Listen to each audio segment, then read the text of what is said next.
지금 전 세계가 충격에 빠졌습니다. 아리랑 7호가 우연히 찍어 올린 단 한 장의 사진.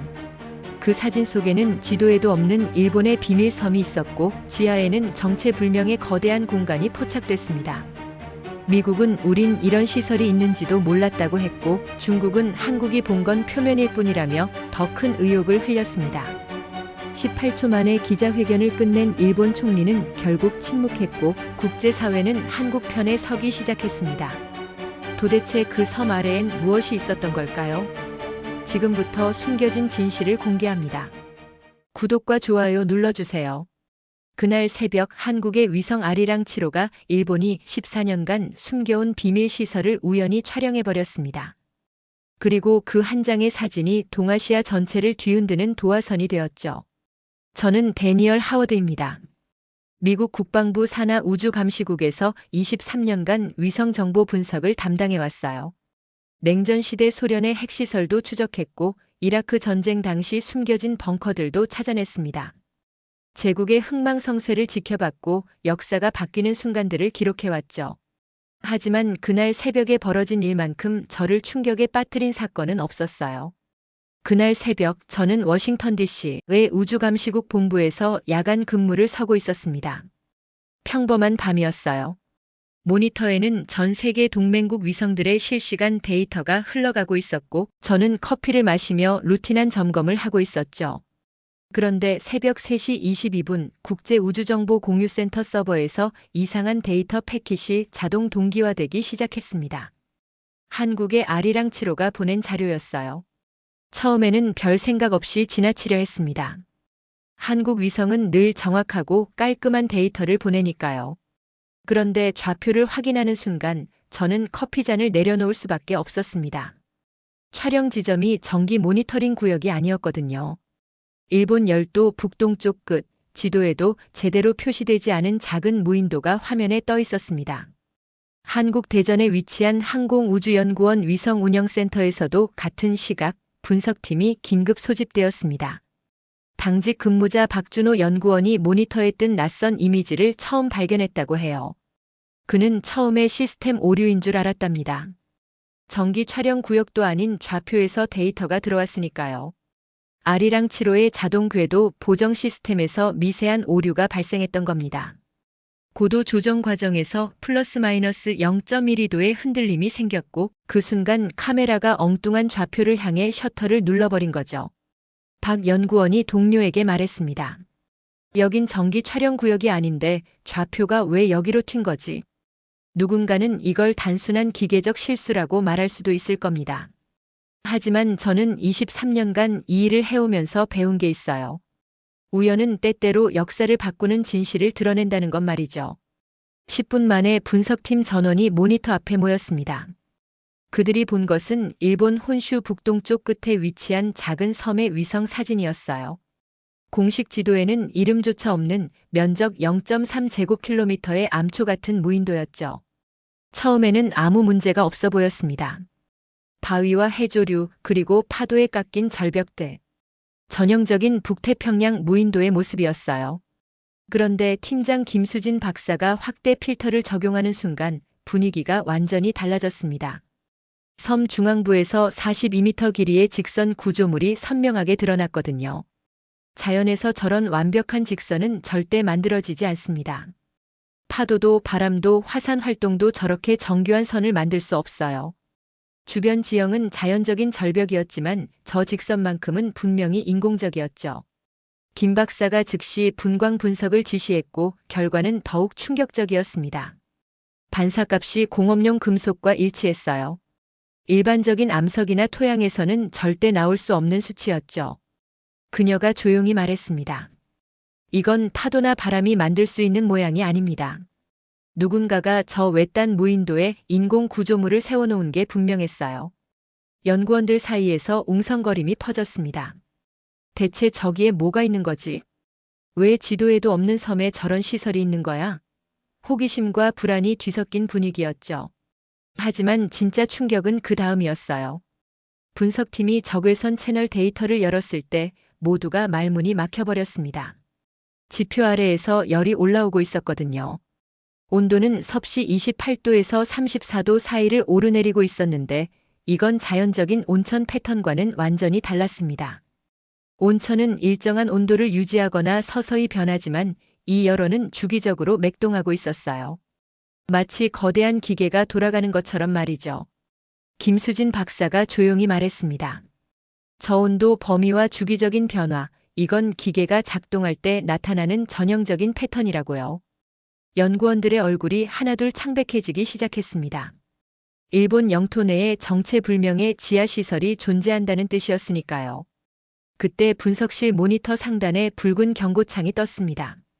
아리랑 7호에 탑재된 군사 구조물 판독 인공지능이 자동으로 분석을 시작한 거예요. 화면에는 이런 메시지가 떠 있었습니다. 경고, 반사 패턴이 군사용 합금과 유사함. 추가 분석 권고. 연구원 한 명이 떨리는 목소리로 말했습니다. 이건 장난이 아닌 것 같습니다. 군사용 알고리즘이 반응했다고요. 그 순간 분석실 전체가 정적에 휩싸였습니다. 모두가 이 사진 한 장이 불러올 외교적 파장을 직감했기 때문이죠. 김수진 박사는 즉시 상부에 보고하고 자료를 기밀로 분류하려 했습니다. 그런데 이미 늦어버렸어요. 국제우주정보공유센터, 저희는 아이온이라고 부르는데요. 이 시스템의 정기 자동 업로드 시간이 새벽 3시 20분이었거든요. 아리랑 7호가 촬영한 지 정확히 3분 후에 자동 동기화가 실행되었고 그 사진은 미국, 유럽연합, 호주의 정보 서버로 실시간 전송되어 버렸습니다. 박준호 연구원이 급하게 업로드 취소 버튼을 눌렀지만 화면에는 이미 완료라는 메시지만 떠 있었어요. 그가 힘없이 말했습니다. 늦었습니다. 이미 올라갔어요. 되돌릴 수 없는 상황이 되어버린 거죠. 분석실에 무거운 침묵이 내려앉았습니다. 실수도 아니고 의도한 것도 아닌데 상황은 이미 그들의 손을 떠나버렸어요. 저도 워싱턴에서 그 데이터를 받았습니다. 좌표를 확인하고 여론 데이터를 분석하면서 점점 불안해지기 시작했어요. 일본 영토 내에 미등록 시설이 존재한다는 건 동맹국 간의 신뢰를 흔들 수 있는 심각한 사안이었으니까요. 미국과 일본은 모든 군사기지 정보를 상호 공유하도록 협정을 맺고 있거든요. 그런데 저 섬의 시설은 우리 데이터베이스에 전혀 기록되어 있지 않았습니다. 그날 새벽 한 장의 위성 사진이 모든 것을 바꿔놓았습니다.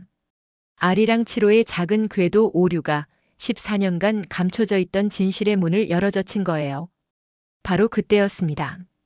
한국 외교부 상황실로 일본 외무성에서 초긴급 외교 전문이 들어왔어요. 내용은 단 한 문장이었습니다. 해당 자료를 즉시 삭제하라. 그런데 이상한 점이 있었어요. 사진이 업로드된 지 채 15분도 지나지 않은 시점이었거든요. 일본은 대체 어떻게 이 사진이 퍼진 사실을 그토록 빨리 알 수 있었을까요? 정확히 13분 42초였습니다. 사진이 국제우주정보공유센터에 업로드된 시점부터 일본 외무성의 긴급 전문이 도착하기까지 걸린 시간이요. 저는 워싱턴에서 그 타임스탬프를 확인하고 눈을 의심했어요. 23년간 이 일을 해왔지만 저렇게 빠른 외교적 대응은 단 한 번도 본 적이 없었거든요. 한국 외교부 상황실에서는 당직 담당자가 전문을 받아들고 한참 동안 서 있었다고 합니다. 그가 옆에 있던 동료에게 물었어요. 13분 만에 항의라고. 이건 말이 안 되잖아. 일본이 국제 서버를 실시간으로 모니터링하고 있다는 건데. 동료도 고개를 저었습니다. 불가능해. 아무리 빨라도 자료 수신하고 분석하고 상부 보고하고 대응 방침 정하는 데만 몇 시간은 걸려. 그런데 13분? 저건 마치 우리가 뭘 찍을지 미리 알고 기다리고 있었던 것처럼 보여. 정상적인 외교 프로토콜을 생각해보면 이건 물리적으로 불가능한 속도였습니다. 위성 사진이 업로드되면 먼저 해당 국가의 정보기관이 데이터를 수신해야 해요. 그 다음 분석팀이 내용을 검토하고 문제가 있다고 판단되면 상부에 보고합니다. 상부에서는 대응 방침을 논의하고 외교부와 협의한 뒤에야 공식 채널을 통해 항의를 보내죠. 그런데 일본은 13분 42초 만에 삭제 요청을 보내왔습니다. 이건 한 가지 의미밖에 없었어요. 일본이 특정 좌표에 대한 데이터가 올라오는 순간 즉각 경보가 울리도록 시스템을 설정해 놓았다는 거죠. 24시간 감시 체계를 가동하면서 말이에요. 한국 외교부는 의례적인 절차에 따라 회신을 보냈습니다. 어떤 사진을 말씀하시는 건지 구체적으로 알려주시기 바랍니다. 이건 정상적인 외교 관례였어요. 상대국이 문제를 제기하면 정확히 무엇이 문제인지 명시해달라고 요청하는 거죠. 좌표든 촬영 시간이든 위성 식별 번호든 구체적인 정보를 제시해야 논의가 가능하니까요. 그런데 일본의 답변이 모두를 얼어붙게 만들었습니다. 귀국이 방금 촬영한 그 지역 말입니다. 좌표도 없었어요. 시간도 없었고 어떤 위성인지에 대한 언급도 없었습니다. 그냥 방금 촬영한 그 지역이라고만 했죠. 이게 왜 문제냐면요. 외교 문서에서 이런 표현은 절대 사용하지 않습니다. 모든 공식 통신에는 구체적인 좌표와 시간이 명시되어야 해요. 그래야 나중에 오해가 생겼을 때 기록을 근거로 해명할 수 있으니까요. 외교관들은 이런 원칙을 철저히 지킵니다. 단어 하나, 숫자 하나가 나중에 국제 분쟁의 증거가 될 수 있거든요. 그런데 일본은 마치 한국이 무슨 사진을 찍었는지 당연히 알고 있다는 듯이 말했습니다. 한국 외교부 담당자가 동료에게 속삭였어요. 저 사람들 우리가 뭘 찍었는지 이미 다 보고 있는 거야. 실시간으로. 회의실에 전율이 흘렀습니다. 일본의 두 번째 요청은 더욱 강경했습니다. 비상 외교 채널을 통해 직접 연락이 왔어요. 목소리에는 급박함이 묻어났죠. 해당 자료를 국제우주정보공유센터에서 완전히 삭제해 주시기 바랍니다. 그렇게 하지 않으면 양국 관계에 중대한 손상이 있을 것입니다. 이건 사실상 협박이었어요. 동맹국 사이에서 이런 표현을 쓰는 건 극히 이례적인 일이거든요. 저도 워싱턴에서 수많은 외교 문서를 봐왔지만 양국 관계에 중대한 손상이라는 문구는 적대국에게나 쓰는 표현이에요. 같은 편끼리는 좀처럼 사용하지 않죠. 그만큼 일본이 다급하다는 뜻이기도 했습니다. 문제는 일본의 요청이 기술적으로 불가능하다는 점이었습니다. 국제우주정보공유센터, 저희가 아이온이라고 부르는 이 시스템은 한번 업로드된 자료를 삭제할 수 없는 구조로 설계되어 있어요. 투명성과 신뢰를 위해 모든 데이터가 영구 보존되거든요. 한 국가가 마음대로 자료를 지울 수 있다면 시스템 전체의 신뢰성이 무너지니까요. 이건 시스템 설계 단계부터 의도된 거였습니다. 한국 측이 이 사실을 설명하자 일본은 잠시 침묵했습니다. 그리고 나서 더욱 압박의 수위를 높였어요. 그렇다면 최소한 해당 자료에 대한 접근을 제한해 주십시오. 어떤 형태로든 분석 보고서가 작성되어서는 안 됩니다. 한국 국가안보실에서는 긴급 비공개 회의가 소집되었습니다. 안보실장을 비롯한 고위 관계자들이 새벽임에도 불구하고 모두 모여 대응 방안을 논의했어요. 회의실 분위기는 무거웠죠. 정보 분석관 한 명이 먼저 의견을 냈습니다. 지금 이 사진을 삭제하거나 접근을 제한하면 오히려 일본이 뭔가 숨기고 있다는 증거가 됩니다. 국제사회에서 한국이 일본의 압력에 굴복했다는 인상을 줄 수도 있고요. 우리가 약해 보이는 건 절대 좋은 선택이 아닙니다. 법률 자문관도 동의했어요. 법적으로도 삭제할 이유가 없습니다. 아리랑 7호는 정상적인 궤도를 비행하던 중 자동 보정 오류로 해당 지역을 촬영한 것뿐입니다. 의도적인 정찰 행위가 아니에요. 국제법상 우리가 잘못한 건 아무것도 없습니다. 안보실장이 천천히 고개를 끄덕였습니다. 그렇다면 우리는 현 상태를 유지한다. 삭제 요청은 정중히 거절하되 불필요한 자극은 피한다. 하지만 내부적으로는 저 섬에서 대체 무슨 일이 벌어지고 있는지 철저히 파악해야 해. 회의가 끝난 뒤 참석자 한 명이 복도에서 동료에게 말했습니다. 일본이 저렇게 급하게 구는 건 처음 봐. 저 섬에 뭐가 있는 거야 대체. 평소에 일본이라면 절대 저렇게 행동하지 않았을 거예요. 그날 저녁 더욱 이상한 일이 벌어졌습니다. 일본 외무성의 비공식 담당자가 한국 측 카운터파트에게 직접 전화를 걸어온 거예요. 공식 채널이 아닌 개인 연락처로요. 이건 외교관들 사이에서 매우 이례적인 행동이었습니다. 전화를 받은 한국 외교관이 나중에 저에게 그 대화 내용을 전해줬어요. 일본 측 담당자의 목소리는 떨리고 있었다고 합니다. 그가 말했어요. 그 섬은 환경보호구역입니다. 민감한 생태계가 있어서 외부에 공개하지 않는 곳이에요. 제발 이해해 주십시오. 한국 외교관이 되물었죠. 환경보호구역이라고요? 그런데 저희가 확인한 바로는 해당 좌표에 어떤 보호구역 지정 기록도 없던데요. 일본 환경성 데이터베이스에도 국제환경협약 목록에도 없습니다. 일본 담당자가 잠시 말을 멈췄습니다. 몇 초간의 침묵이 흐른 뒤 그가 다시 설명했어요. 아, 그건 민간 연구시설입니다. 해양 연구를 위한 소규모 기지예요. 학술 목적이라 공개하면 연구에 지장이 있어서요. 한국 외교관은 속으로 생각했다고 합니다. 방금 환경보호구역이라고 하지 않았나? 이제는 민간 연구시설이라고. 설명이 계속 바뀌고 있었어요. 30초 사이에 2번이나요. 이건 전형적인 숨기는 쪽의 반응이었죠. 거짓말을 하는 사람은 이야기의 일관성을 유지하지 못합니다. 일본 담당자가 마지막으로 한마디를 덧붙였습니다. 목소리가 한층 더 낮아졌어요. 여기까지만 말씀드리지만 그 사진이 공개되면 일본은 감당하기 어려운 상황에 처하게 됩니다. 제발 좀 도와주십시오. 이건 양국 모두를 위한 일입니다. 전화가 끊긴 뒤 한국 외교관은 한참 동안 수화기를 내려놓지 못했다고 합니다. 일본이 저렇게까지 간청하는 건 처음이었으니까요.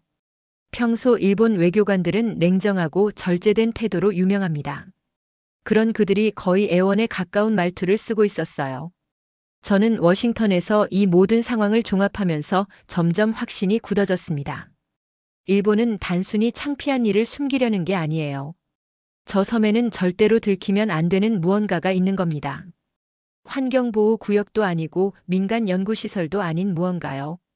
그게 정확히 뭔지는 아직 몰랐지만 일본의 반응만 봐도 심상치 않다는 건 분명했죠. 바로 그때 한국 정보당국에서 또 다른 사실을 발견했습니다.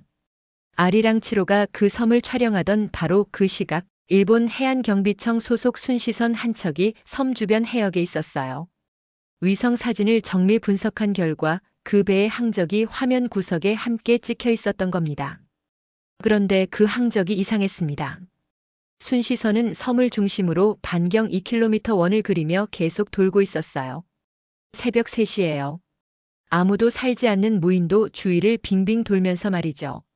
한 바퀴, 두 바퀴, 세 바퀴. 일정한 속도로 정확한 원형을 유지하면서요.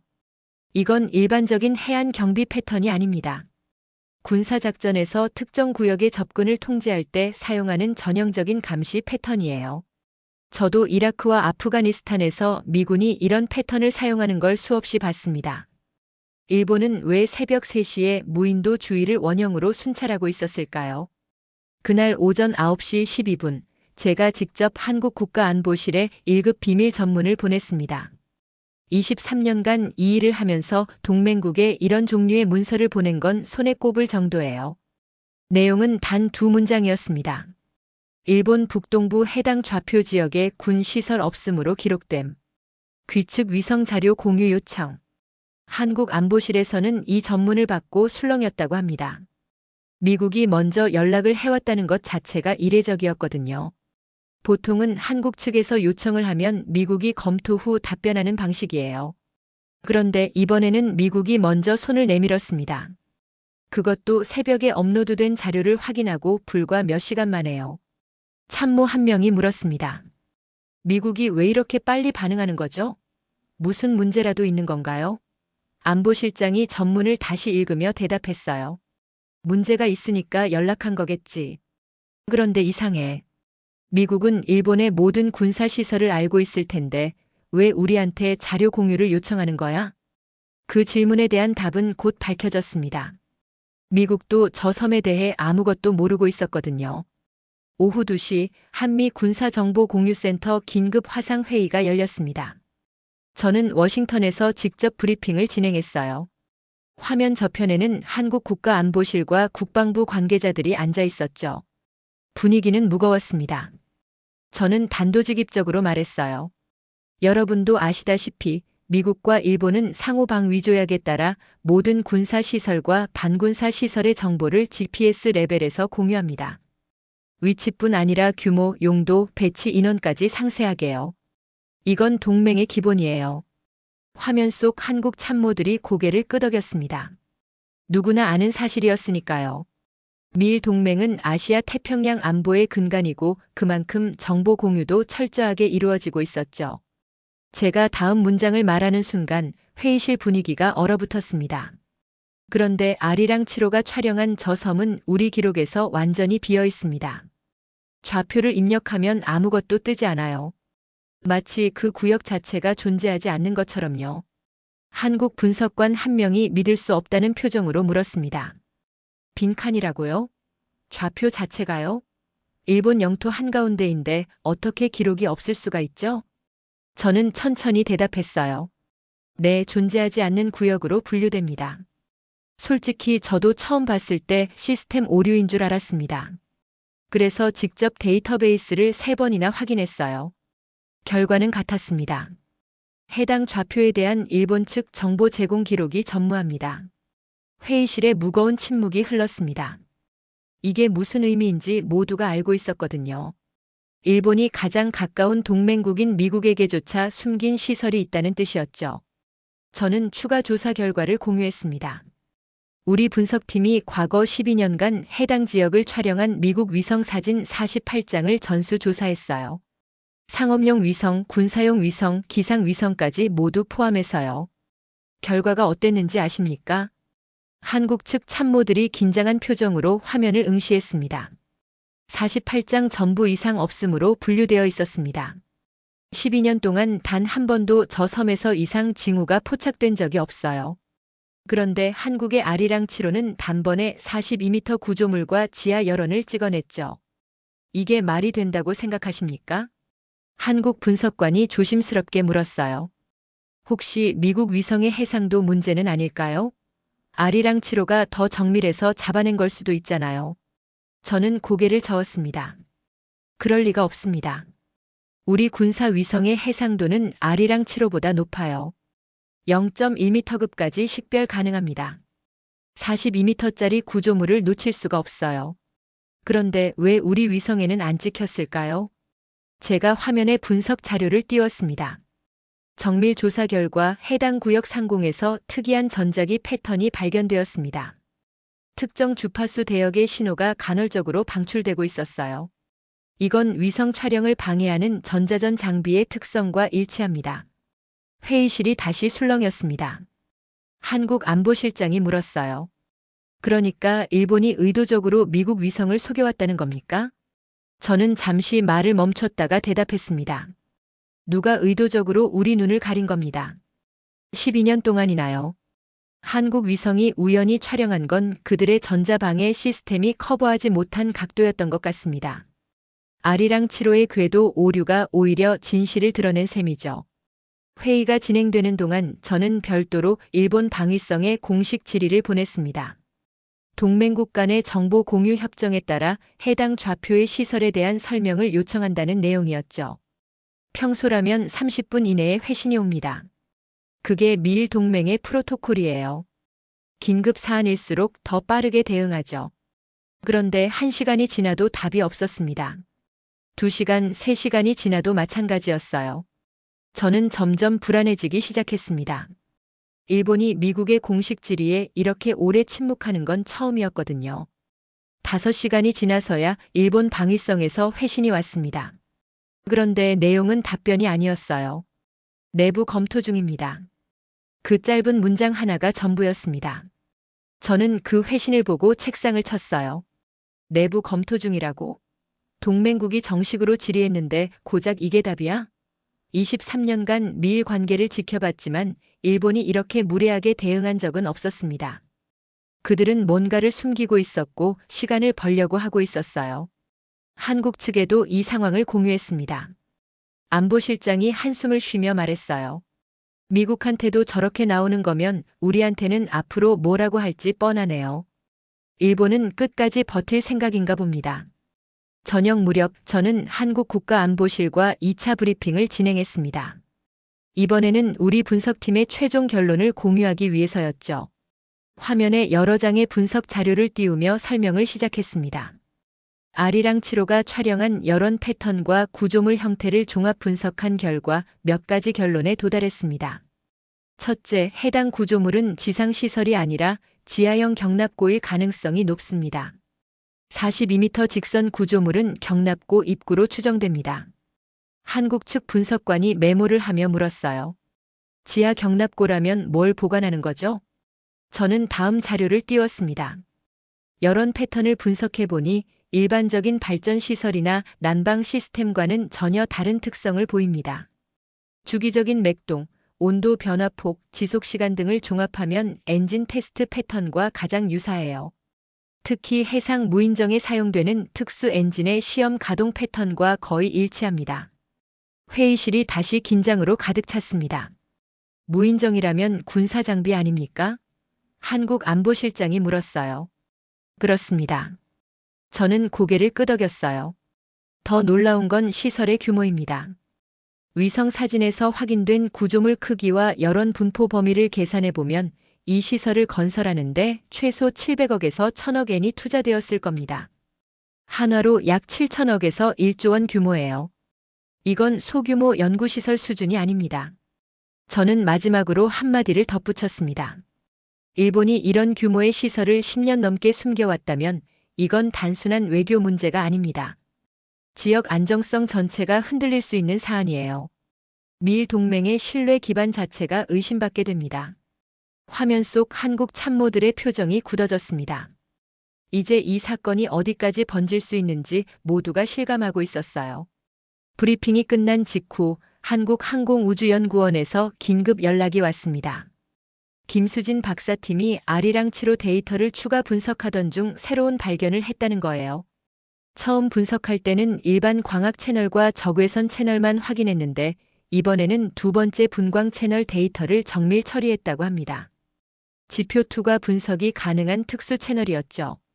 김 박사의 목소리가 떨리고 있었습니다. 하워드 씨, 이거 직접 보셔야 할 것 같습니다. 저희도 처음에는 노이즈인 줄 알았는데 계속 같은 패턴이 나와요. 그녀가 보내온 이미지를 열어본 순간 저도 숨이 멎는 것 같았습니다. 섬의 지표 아래 우리가 발견한 경납고보다 훨씬 더 큰 공간이 희미하게 드러나 있었어요. 마치 섬 전체가 속이 빈 것처럼요. 지하 전체가 텅 비어 있었습니다. 저는 중얼거렸어요. 저게 뭐야? 저 아래에 대체 뭐가 있는 거야? 다음 날 오후 예상치 못한 일이 벌어졌습니다. 아리랑 7호의 2차 촬영 데이터가 도착한 건데요. 문제는 타이밍이었어요. 위성이 아직 예정된 궤도 지점에 도달하기도 전에 데이터가 먼저 들어온 겁니다. 한국항공우주연구원 분석팀에서 긴급 연락이 왔어요. 박준호 연구원의 목소리가 당황한 기색이 역력했습니다. 하워드 씨, 이상한 일이 생겼습니다. 아리랑이 뭔가 비정상적으로 빠르게 데이터를 처리하고 있어요. 지상국 다운로드 시간이 아직 한참 남았는데 벌써 서버에 자료가 들어왔습니다. 저도 처음에는 시스템 오류인 줄 알았어요. 위성 데이터는 정해진 시간에만 지상국으로 전송되거든요. 궤도 위치와 통신창이 맞아야 다운로드가 가능하죠. 그런데 아리랑 7호는 마치 급한 일이 있다는 듯이 예정보다 훨씬 빨리 데이터를 쏟아냈습니다. 김수진 박사가 설명해줬어요. 아리랑 7호에는 긴급 전송 모드가 있습니다. 위성이 스스로 특이 신호를 감지하면 자동으로 우선순위를 높여서 데이터를 전송하는 기능이에요. 평소에는 거의 작동하지 않는데 이번에 그게 발동된 것 같습니다. 위성이 스스로 판단해서 긴급 모드를 켰다는 뜻이었죠. 저는 직감적으로 알았습니다. 뭔가 심상치 않은 게 찍혔구나. 분석팀이 데이터를 열어본 순간 회의실 전체가 얼어붙었습니다. 모니터에 뜬 것은 일반적인 위성 사진이 아니었어요. 형형색색의 열지도였습니다. 아리랑 7호의 두 번째 분광 채널이 작동한 거예요. 이 채널은 지표면을 투과해서 지하의 열 분포를 측정할 수 있는 특수 센서입니다. 첫 번째 촬영 때는 일반 광학 채널만 사용했는데 이번에는 위성이 자동으로 분광 채널까지 활성화시킨 거죠. 김수진 박사가 화면을 확대하며 말했습니다. 이거 보이시죠? 지하 12m 깊이의 균일한 직사각형 열원이 있어요. 색상 패턴을 분석해 보니 이건 자연 지형에서 절대 나올 수 없는 분포입니다. 저도 화면을 들여다봤어요. 섬의 지표 아래 선명한 사각형 윤곽이 붉은색으로 빛나고 있었습니다. 마치 누군가 땅속에 거대한 상자를 묻어놓은 것처럼요. 박준호 연구원이 수치를 읽어나갔습니다. 열원 크기는 가로 38m, 세로 64m입니다. 온도는 섭씨 31.7도로 일정하게 유지되고 있어요. 자연지열이라면 이렇게 균일할 수가 없습니다. 이건 인공적으로 온도가 관리되고 있다는 뜻이에요. 저는 조용히 물었습니다. 저게 뭐라고 생각하십니까? 김 박사가 잠시 망설이다가 대답했어요. 저건 지하 터널이거나 아니면 경납고입니다. 저 크기와 온도 패턴은 장비를 보관하거나 테스트하는 시설에서만 나타나요. 분석팀은 추가 데이터 처리에 들어갔습니다. 열지도를 3차원으로 재구성하는 작업이었죠. 몇 시간 뒤 더 충격적인 결과가 나왔어요. 건축공학 전문가가 화면을 가리키며 설명했습니다. 여기 보십시오. 지하 열원에서 지표면으로 이어지는 수직 구조가 있습니다. 폭은 약 4m, 깊이는 최소 35m 이상으로 추정됩니다. 저는 눈을 가늘게 뜨고 화면을 봤어요. 분명히 보였습니다. 지하 공간에서 위로 뻗어 올라가는 좁고 긴 통로가요. 그게 뭡니까? 제가 물었죠. 전문가가 대답했습니다. 엘리베이터 샤프트로 보입니다. 지하 경납고에서 지상으로 물자나 장비를 운반하는 수직 통로예요. 이런 구조는 군사시설에서 흔히 볼 수 있습니다. 특히 지하에 대형 장비를 숨겨놓고 필요할 때 꺼내 쓰는 방식의 기지에서요. 회의실이 술렁였습니다. 누군가 중얼거렸어요. 그러면 저 섬 전체가 위장인 거야? 겉보기엔 무인도인데 속은 군사기지라고. 김수진 박사가 고개를 끄덕였습니다. 그렇게 보는 게 맞을 것 같습니다. 지표면의 42m 구조물은 빙산의 일각이었어요. 진짜는 땅 아래 있었던 거죠. 하지만 가장 결정적인 발견은 그 다음이었습니다. 군사용 광학 분석 인공지능이 자동으로 추가 판독을 완료한 거예요. 화면에 분석 결과가 떴습니다. 구조물 표면 반사각 분석 완료. 복합 티타늄 합금과 94.7% 일치. 저는 그 문장을 보고 숨이 멎는 것 같았어요. 김 박사가 설명했습니다. 복합 티타늄 합금은 일반적인 건축 자재가 아닙니다. 극도로 비싸고 특수한 용도로만 사용되죠. 주로 항공기나 선박의 고성능 부품에 쓰이는데 특히 해상 환경에서 부식에 강해야 하는 장비에 많이 사용됩니다. 저는 물었어요. 구체적으로 어떤 장비에 쓰입니까? 김 박사의 얼굴이 굳어졌습니다. 해상 발사형 무인정입니다. 흔히 USV라고 부르는 장비요. 무인으로 작동하는 수상 전투 플랫폼인데 엔진과 외피에 이 합금을 사용합니다. 바닷물과 고속 기동에 견뎌야 하니까요. 회의실 분위기가 급격히 무거워졌습니다. 무인정이라면 군사 장비잖아요. 그것도 공격용 플랫폼이요. 저는 조용히 말했어요. 일본은 분명 뭔가를 감추고 있습니다. 그리고 그게 단순한 연구시설이 아니라는 건 이제 확실해졌군요. 저는 추가로 한 가지 확인을 요청했습니다. 첫 번째 촬영 당시 발견된 일본 순시선의 움직임이요. 분석팀이 다시 데이터를 검토했어요. 그리고 놀라운 사실이 밝혀졌습니다. 그 순시선이 하루 뒤에도 똑같은 패턴으로 섬 주위를 돌고 있었던 거예요. 박준호 연구원이 항적 데이터를 화면에 띄웠습니다. 보십시오. 첫째 날과 둘째 날의 항적이 거의 완벽하게 일치합니다. 반경 2km 시계 방향 순환. 속도도 동일해요. 이건 우연이 아닙니다. 저는 23년간 군사 패턴을 분석해왔어요. 저런 움직임이 뭘 의미하는지 너무나 잘 알고 있었죠. 저건 일반 순찰이 아닙니다. 제가 말했어요. 실험 구역 접근 통제 패턴이에요.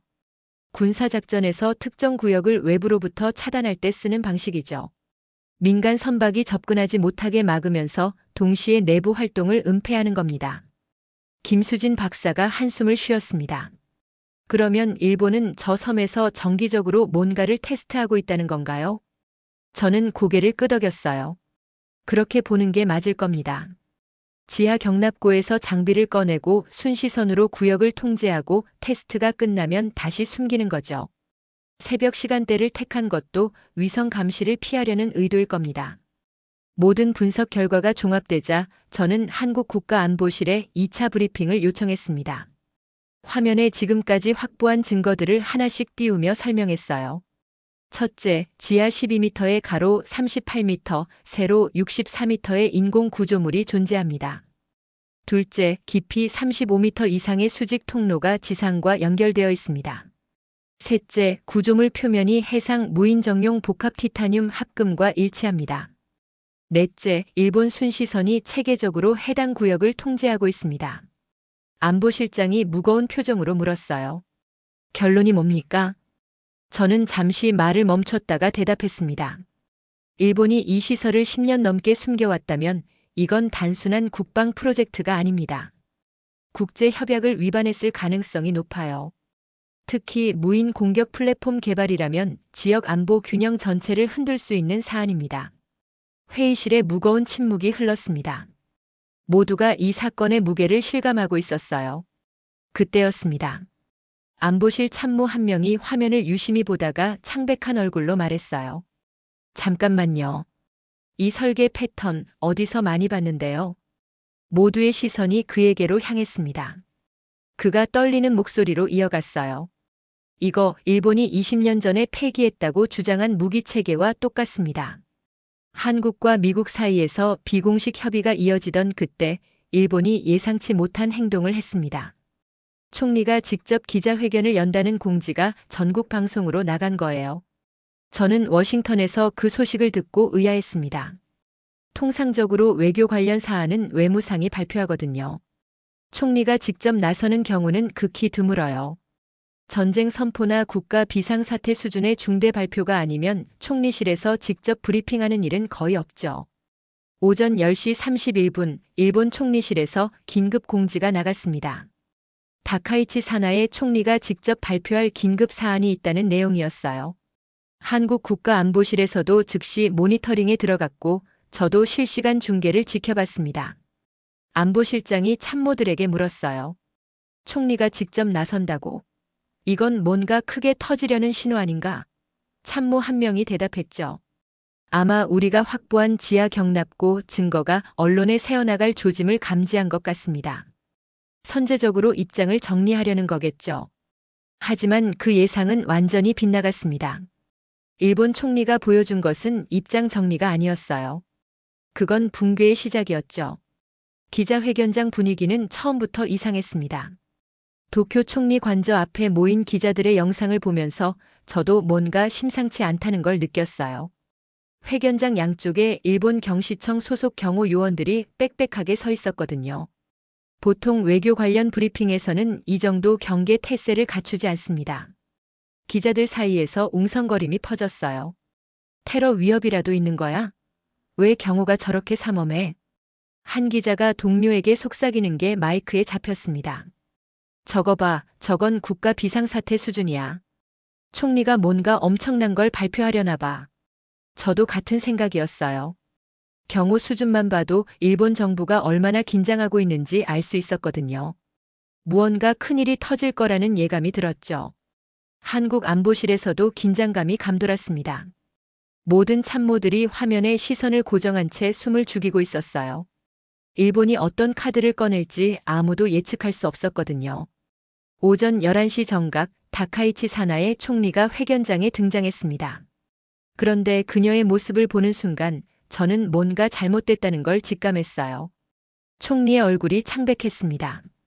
평소 자신감 넘치던 표정은 온데간데 없고 경직된 근육과 흔들리는 눈동자만 보였어요. 손에는 구겨진 종이 한 장이 들려 있었는데 마치 급하게 메모를 적어온 것처럼 보였죠.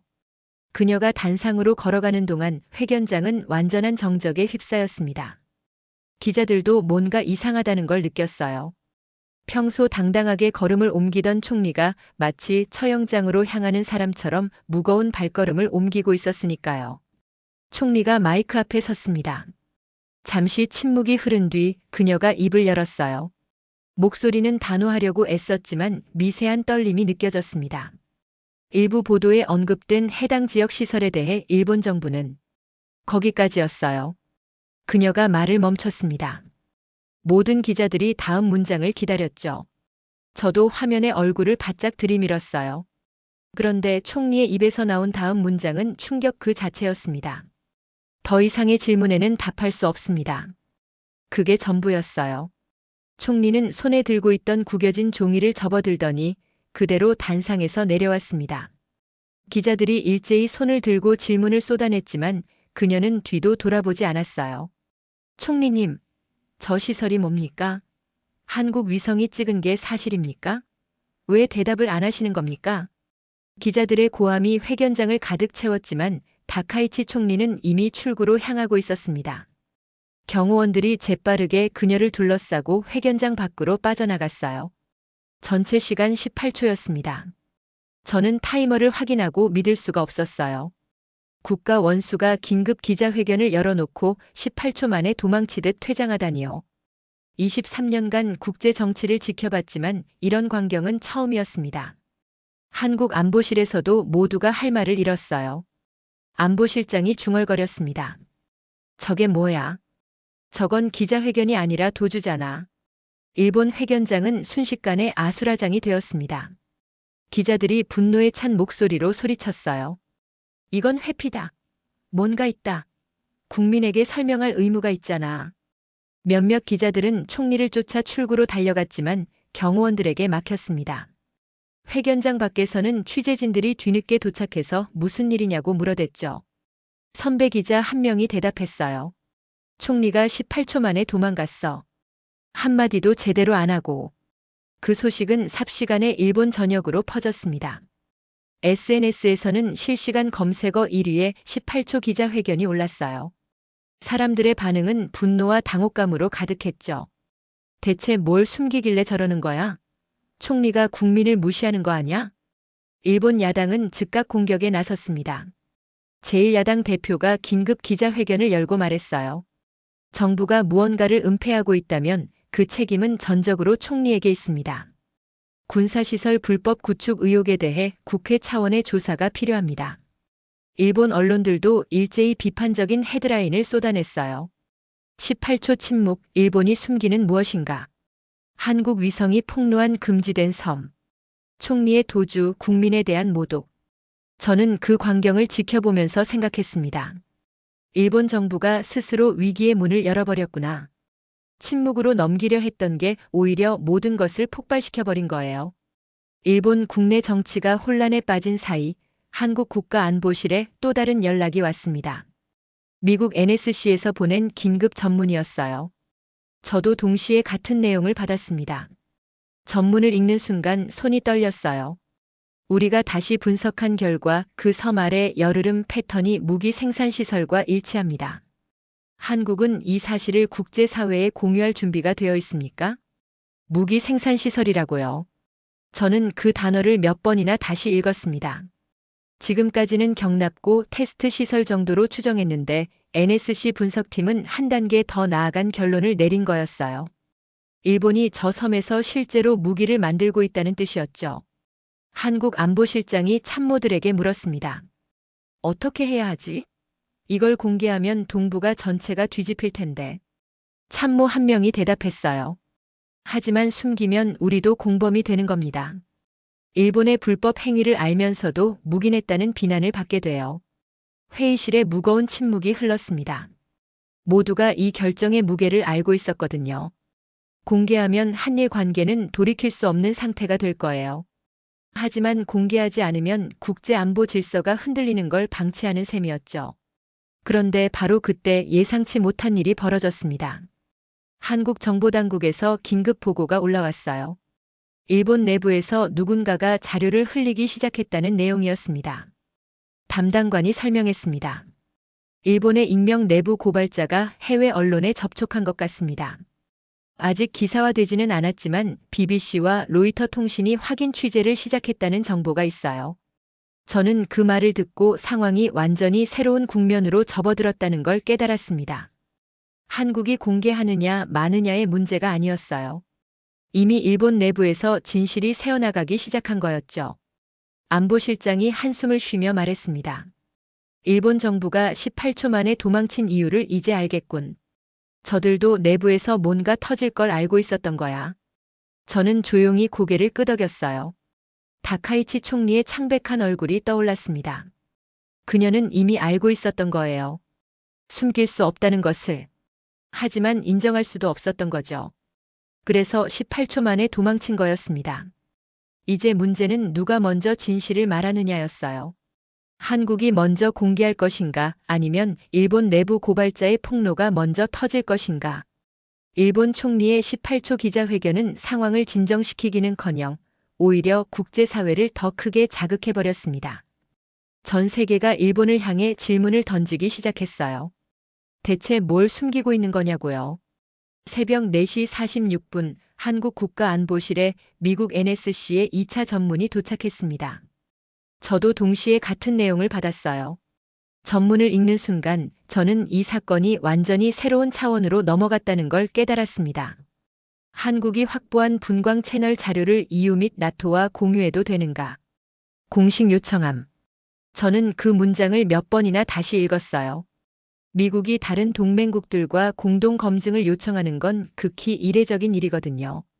보통 미국은 자체 분석으로 결론을 내리고 필요하면 동맹국들에게 통보하는 방식을 취합니다.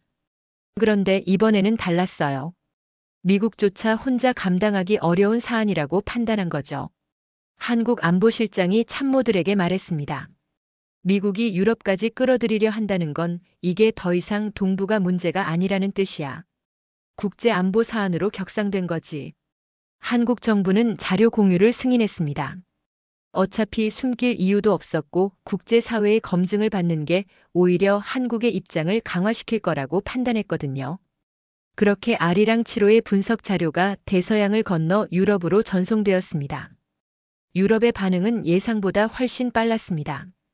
EU 안보위원회가 긴급 회의를 소집하고 불과 몇 시간 만에 공식 논평을 발표한 거예요. 저는 브뤼셀에서 날아온 보고서를 읽으며 놀라움을 감추지 못했습니다. EU는 보통 동아시아 군사 문제에 대해 언급 자체를 피하거든요. 유럽 입장에서는 멀리 떨어진 지역의 갈등에 끼어들 이유가 없으니까요. 그런데 이번에는 달랐습니다.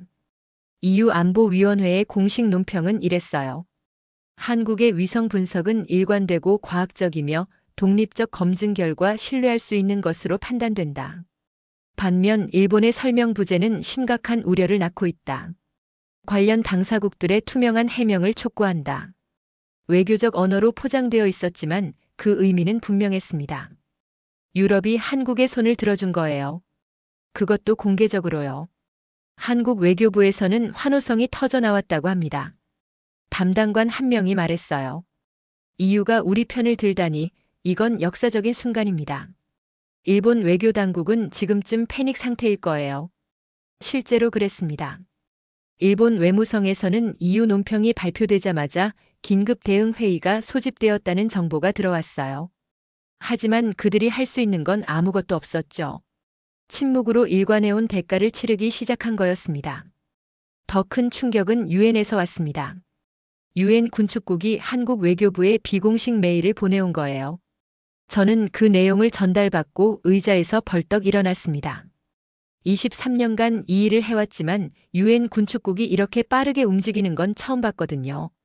보통 유엔 기구들은 신중하고 느리게 움직입니다. 모든 회원국의 이해관계를 고려해야 하니까요. 그런데 이번에는 달랐어요. 메일 내용은 이랬습니다. 한국이 제시한 지하 구조물 자료를 검토한 결과 특정 국제협약 위반 여부와 연관될 가능성이 있는 것으로 판단된다. 한국 정부가 원한다면 중립조사단 구성에 대해 논의할 용의가 있다. 중립조사단이라고요. 저는 그 단어의 무게를 알고 있었습니다.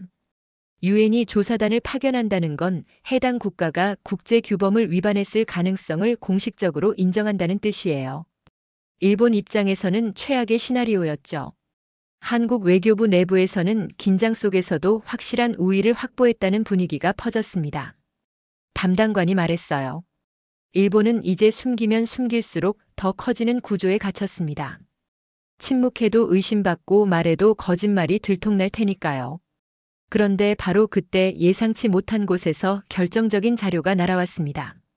한국 정보당국이 암호화된 파일 하나를 수신한 거예요. 발신자는 익명이었고 경로를 추적해봤지만 출처를 특정할 수 없었습니다. 하지만 파일의 내용은 충격적이었어요. 저도 그 자료를 공유받았습니다. 파일을 열어본 순간 심장이 멈추는 것 같았어요. 그건 일본의 지하 구조물 설계도 일부였거든요. 단면도가 선명하게 그려져 있었고 구석에는 도안 B-17이라는 표기가 있었습니다. 날짜를 보니 약 12년 전에 작성된 문서였어요. 한국정보당국 담당관이 말했습니다. 이건 내부자가 아니면 절대 나올 수 없는 자료입니다. 일본 정부 내부에서 누군가 의도적으로 흘린 거예요. 저는 그 설계도를 자세히 살펴봤습니다. 아리랑 7호가 촬영한 열지도와 비교해 보니 구조가 거의 정확히 일치했어요. 지하 경납고의 위치, 엘리베이터 샤프트의 크기, 심지어 온도 관리 시스템의 배치까지요.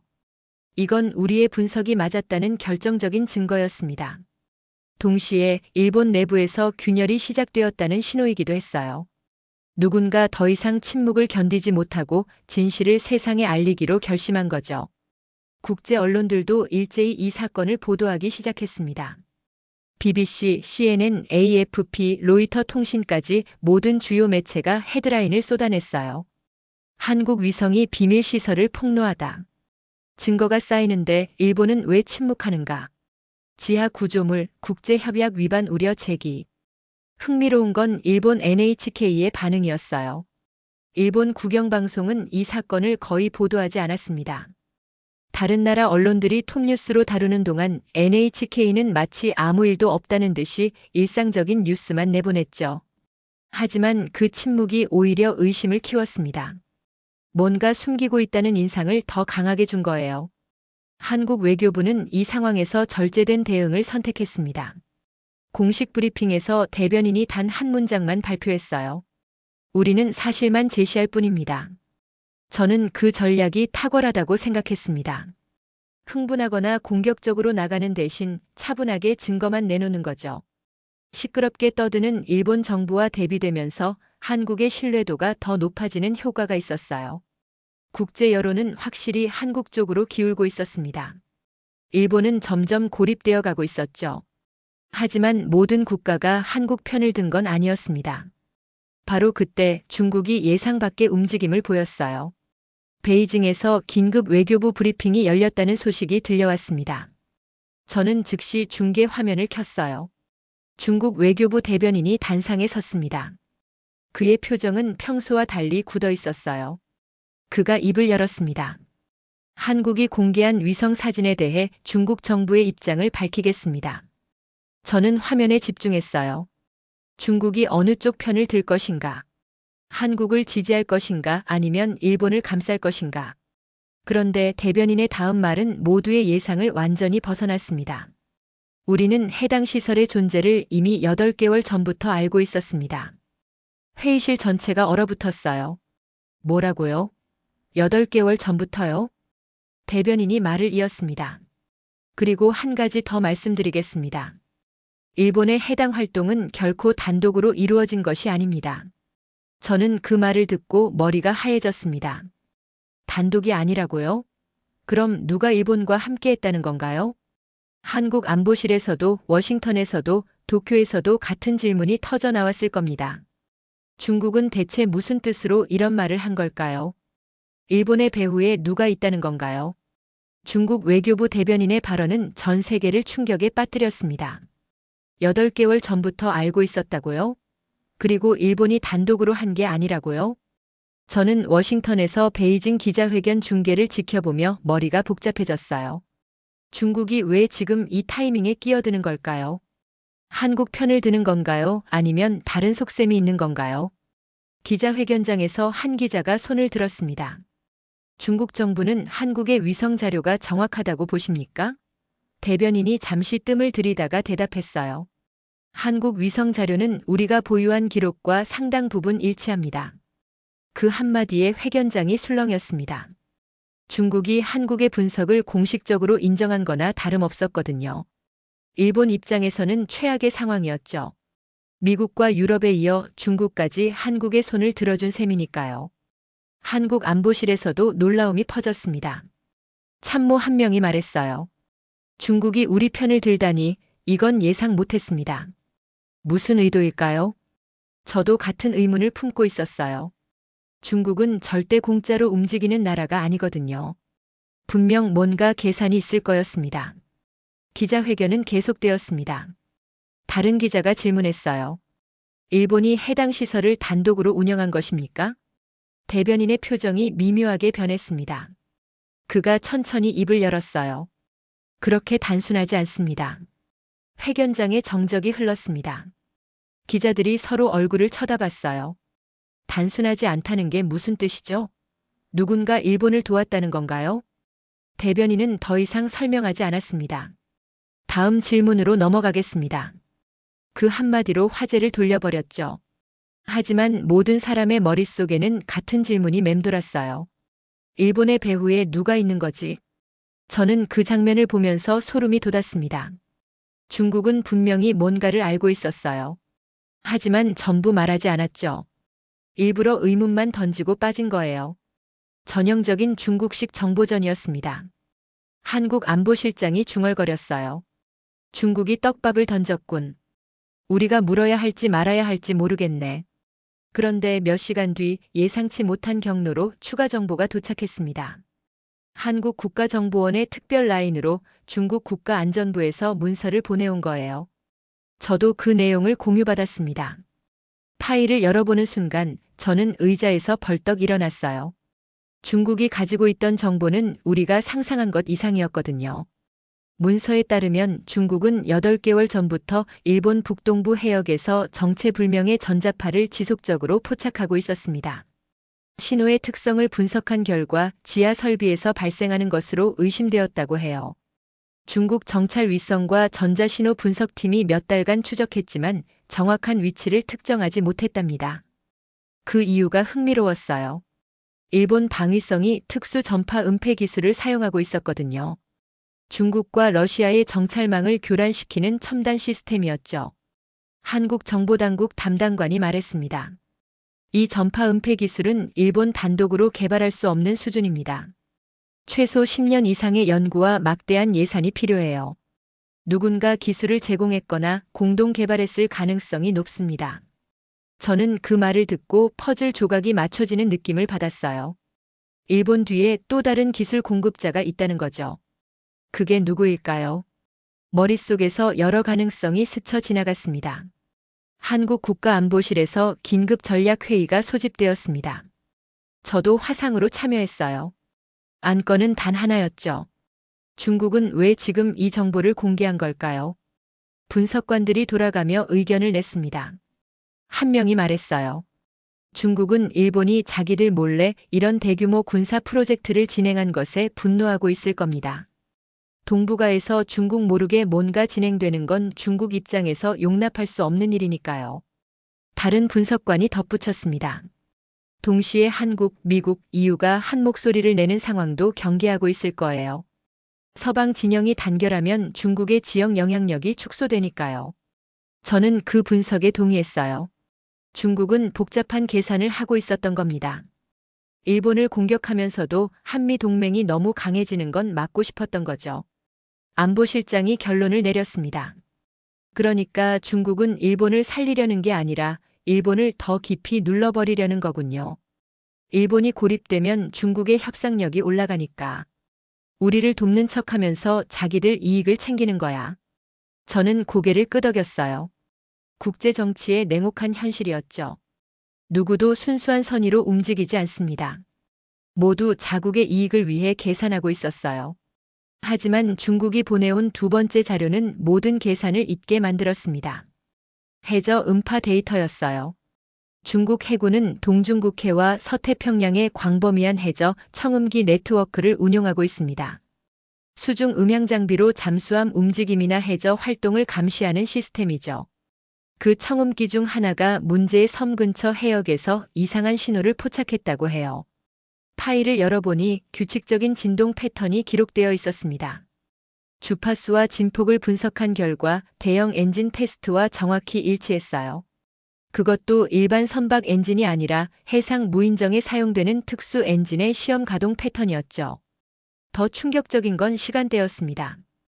해저 진동이 감지된 시각이 일본 순시선이 섬 주위를 원형 패턴으로 순찰하던 바로 그 시간과 일치했거든요.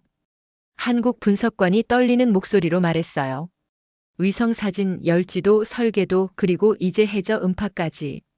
모든 증거가 한 방향을 가리키고 있습니다. 일본은 저 섬에서 무인정을 테스트하고 있었어요. 저는 조용히 말했습니다. 해저 음파까지 같으면 일본은 완전히 끝났습니다.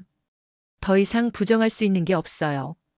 회의실에 무거운 침묵이 흘렀습니다. 모두가 이 사건의 결말이 어떻게 될지 예감하고 있었어요.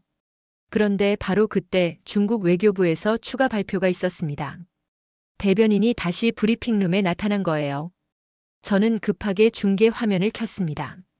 대변인의 표정이 아까보다 더 굳어 있었어요.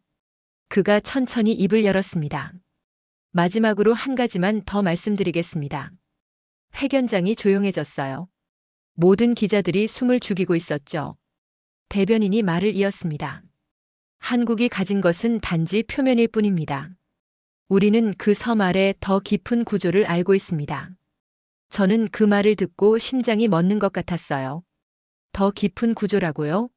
지하 경납고보다 더 큰 게 있다는 건가요? 대변인은 그 말만 남기고 브리핑룸을 떠났습니다. 기자들이 소리쳤어요. 더 깊은 구조가 뭡니까? 구체적으로 설명해 주십시오. 하지만 대변인은 뒤도 돌아보지 않았죠. 한국 안보실에서는 즉각 아리랑치로 데이터 재분석이 지시되었습니다. 김수진 박사팀이 밤새 작업에 들어갔어요. 지금까지 분석한 건 지하 12m 깊이까지였거든요.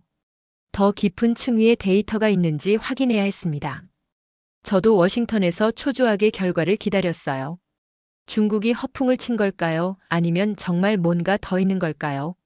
몇 시간 뒤 김 박사에게서 연락이 왔습니다. 그녀의 목소리가 떨리고 있었어요. 하워드 씨 찾았습니다. 중국 말이 맞았어요.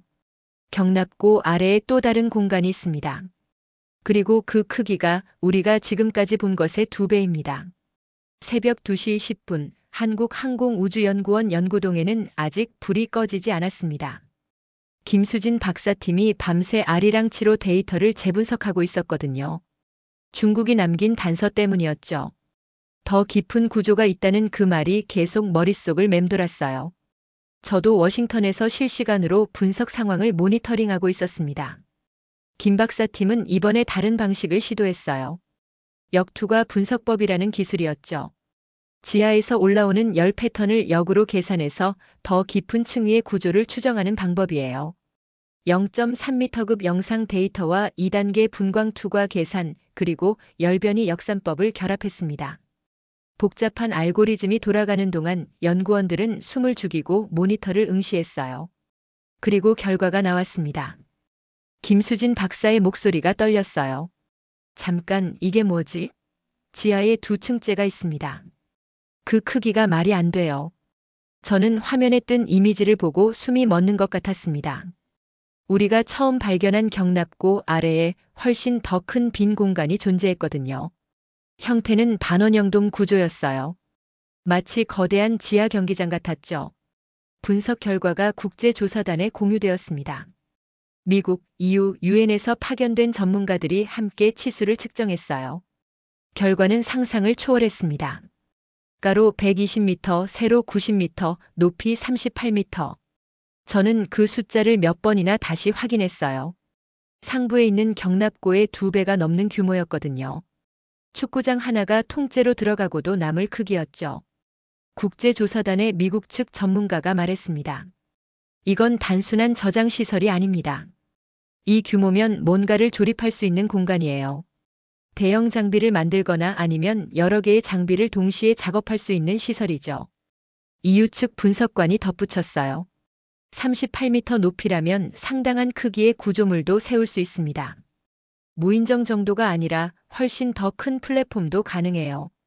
저는 그 말을 듣고 등골이 서늘해졌습니다. 지금까지 우리는 일본이 무인정을 테스트하고 있다고 생각했어요. 하지만 이 규모의 시설이라면 그보다 훨씬 더 큰 것을 만들고 있었을 가능성이 있었죠. 회의실 분위기가 급격히 무거워졌습니다.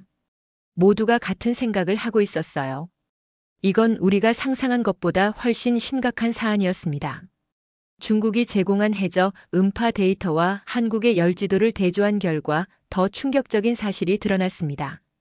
두 번째 공간 내부에서 규칙적인 기계 진동이 감지되고 있었어요. 주파수와 진폭을 분석해 보니 엔진 테스트 패턴과 유사했지만 스케일이 완전히 달랐습니다. 우리가 처음 발견한 무인정 엔진보다 훨씬 대형급이었죠. 김수진 박사가 떨리는 목소리로 말했어요. 이 규모의 진동이라면 무인정이 아닙니다. 더 큰 플랫폼이 들어갈 수 있어요. 어쩌면 소형 잠수정이나 아니면 그보다 더 큰 것일 수도 있습니다. 유엔 조사단 단장이 한숨을 쉬었어요. 일본이 이런 규모의 시설을 10년 넘게 숨겨왔다면 이건 단순한 조약 위반이 아닙니다. 지역 안보 질서 전체를 위협하는 사안이에요. 저는 23년간 이 일을 해왔지만 이렇게 큰 규모의 비밀 시설은 처음 봤습니다. 일본이 대체 무슨 생각으로 이런 걸 만들었을까요? 그리고 정말로 혼자 한 걸까요? 회의실에 무거운 침묵이 흘렀습니다. 모두가 이 사건의 무게를 실감하고 있었어요. 국제사회는 즉각 행동에 나섰습니다. 미국, EU, 유엔이 공동으로 일본에 최종 질의서를 보냈어요. 내용은 세 가지였죠. 첫째, 지하시설의 실체를 공개하라. 둘째, 국제조사단의 현장 입장을 허용하라. 셋째, 관련 자료를 모두 제출하라. 저는 그 질의서가 발송되는 순간을 지켜봤습니다. 외교적 언어로 포장되어 있었지만 사실상 최후 통첩이나 다름없었어요. 일본이 이걸 거부하면 국제사회에서 완전히 고립될 거였죠. 일본 정부는 침묵했습니다. 12시간이 지나도 답이 없었어요. 24시간이 지나도 마찬가지였죠. 전 세계 언론이 일본의 반응을 기다리며 초조해했습니다. 36시간이 지난 뒤 마침내 일본에서 공식 문서가 도착했습니다. 저는 떨리는 손으로 파일을 열었어요. 문서의 핵심 내용은 이랬습니다. 일부 시설이 국제 규범과 맞지 않을 수 있다는 점을 인정한다. 관련 조사에 협력할 용의가 있다. 저는 그 문장을 읽고 한참 동안 멍하니 앉아 있었습니다. 일본이 인정한 거예요. 완전한 시인은 아니었지만 사실상 자백이나 다름없었죠. 18초 만에 도망쳤던 총리의 나라가 결국 무릎을 꿇은 거였습니다. 일본은 최악의 외교적 타격을 받았습니다.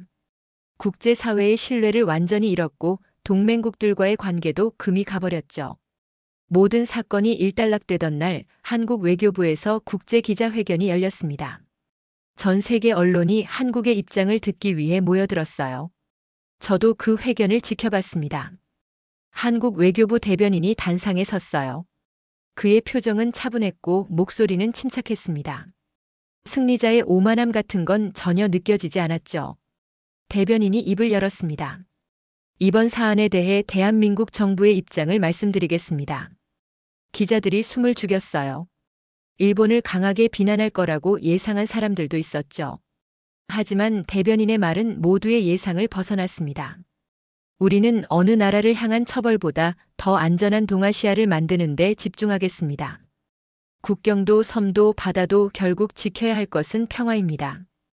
회견장에 잠시 정적이 흘렀어요. 그리고 여기저기서 고개를 끄덕이는 기자들이 보였습니다. 한국은 일본을 짓밟을 수 있는 기회를 가지고도 품격을 잃지 않았어요. 복수 대신 평화를 말했죠. 저는 그 장면을 보면서 묘한 감동을 느꼈습니다. 23년간 국제 정치의 어두운 면만 봐왔거든요. 강대국들이 약소국을 짓밟고 승자가 패자를 모욕하는 장면들을요. 하지만 한국은 달랐어요. 이긴 쪽이 오히려 손을 내밀었죠. 국제 언론들은 일제히 한국의 대응을 칭찬했습니다. 성숙한 외교, 품격 있는 승리, 동아시아의 새로운 리더십. 그런 헤드라인들이 전 세계에 퍼졌어요. 사건이 마무리되려는 그 순간 예상치 못한 보고가 올라왔습니다. 한국항공우주연구원에서 긴급 연락이 온 거예요. 김수진 박사의 목소리가 또다시 떨리고 있었습니다. 하워드 씨, 큰일입니다. 아리랑치로가 지나간 옆 궤도 데이터를 정리하다가 이상한 걸 발견했어요. 저는 긴장하며 물었습니다. 뭘 발견했습니까? 김 박사가 대답했어요. 또 하나의 이상 열흐름 패턴이 감지됐습니다. 처음 발견한 섬과 비슷한 특성이에요. 지하에서 올라오는 열, 규칙적인 온도 변화, 인공 구조물의 반사각까지. 저는 심장이 쿵 내려앉는 것 같았어요. 설마요. 김 박사가 좌표를 읽어줬습니다. 일본 본토 바로 앞 해상 47km 지점입니다. 저는 그 말을 듣고 한참 동안 아무 말도 할 수 없었어요.